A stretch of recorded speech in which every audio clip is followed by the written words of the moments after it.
नाम था, अगर मुझे ध्यान है, मैं स्कूल में पढ़ता था, उसका नाम था पंडित की बकरी। कहानी थोड़ी सी अलग थी, मैं उसे थोड़ा सा अलग करके आपको सुनाता हूँ ताकि आज के परिवेश में उसका महत्व ज्यादा समझ में आए। कहानी ये है, मैं फिर बता रहा हूँ, कहानी में बदल के सुना रहा हूँ ताकि बाद में कोई हमला ना करे कि नहीं कहानी तो ये थी, बदल कैसे दी। उस कहानी में ये था कि एक पंडित जी बकरी खरीद के जा रहे हैं, 3 लोगों को लालच है कि बकरी खाएंगे हम। उनको बेवकूफ बनाने के लिए एक ने कहा कि कुत्ता कहाँ ले जा रहे हो, एक ने कहा कि आप कौन सा पशु बताया, मेरा 3 पशुओं के नाम बोले कि ये कहाँ ले जा रहे हो, वो कहाँ ले जा रहे हो। उन्हें कंफ्यूजन हो गया कि जरूर कोई बहुरूपी जानवर है, तो छोड़ के भाग गए। मैं इस कहानी को थोड़ा सा मोल्ड करके सुनाता हूँ कि एक बार एक आदमी एक छोटा सा बछड़ा खरीद के जा रहा था, सुंदर सा, और 3-4 चोरों की नजर पड़ी। उनका मन हुआ कि काश ये बछड़ा हमें मिल जाए, सस्ता मिल जाए, आधे दाम पे या उससे कम पे मिल जाए, तो क्या करें। तो उन्होंने एक साजिश की। बारी बारी वो उस व्यक्ति से रास्ते में मिले। पहले एक व्यक्ति मिला एकदम सीरियस चेहरा बना के। उसने कहा, अरे पंडित जी, बकरी कितने की ली।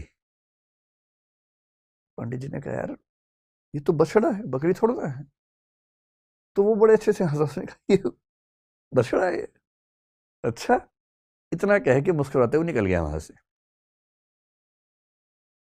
पंडित जी को लगा अजीब गधा आदमी है, फिर देखा है तो बछड़ा ही।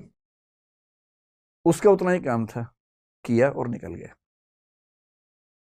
अब वो आगे चल रहे हैं, करीब 100-200 मीटर के बाद एक दूसरा आदमी अलग जगह से आया। इनके बीच में आपस में साठ-गांठ है, ये इनको नहीं पता है। दूसरा आदमी आया और आते बोला, वाह पंडित जी, कितनी मोटी बकरी है, एकदम बछड़ा लग रही है देखने में तो। अब इसको लगा कि ये तो मामला फंस गया। ध्यान से देखा, बोला नहीं यार, मैं तो बछड़ा ही लाया हूं। बोला वही तो मैं कह रहा हूं, देखने में लग रहा है एकदम, लेकिन है मोटी बकरी। ये कह के वो भी निकल गया। फिर 1 किलोमीटर बाद तीसरा मिला और उसने कहा, पंडित जी बस ऐसी ही बकरी चाहिए मुझे भी, कहाँ मिलेगी ऐसी बकरी। उसने कहा, फिर पंडित ने फिर थोड़ा धमकाते हुए कहा कि यार ये बछड़ा है भाई। लेकिन अब वो दबाव कम बना रहा था, वो खुद दबाव में था। तो वो भी ठहाका मार के ऐसा बोला, बछड़ा ऐसा होता है, अच्छा, ये करके चला गया। और फिर चौथा आदमी जो असली था उनका मास्टरमाइंड, चीफ कॉन्स्पिरेटर, फिर वो आया पैसे गिनते हुए। उसने कहा, अरे अरे अरे, ऐसा ही बकरा चाहिए, ऐसी बकरी चाहिए, कितने की मिलेगी, कितने की मिलेगी। तो पंडित जी को लगा मुझसे बहुत बड़ी गलती हो गई है, मैं तो बकरी खरीद के ले आया बछड़े के नाम पे या बछिया के नाम पे। फिर लगा घर जाऊंगा, घर पे पिटूंगा, इससे अच्छा नुकसान कम कर लेता हूं। तो एज्यूम कीजिए कि उस जमाने में 100 रुपए के आसपास का लिया था, तो उन्होंने बताया कि मैंने 100 का लिया है। प्लस 100 का, बकरी तो 20 रुपए की आ जाती है।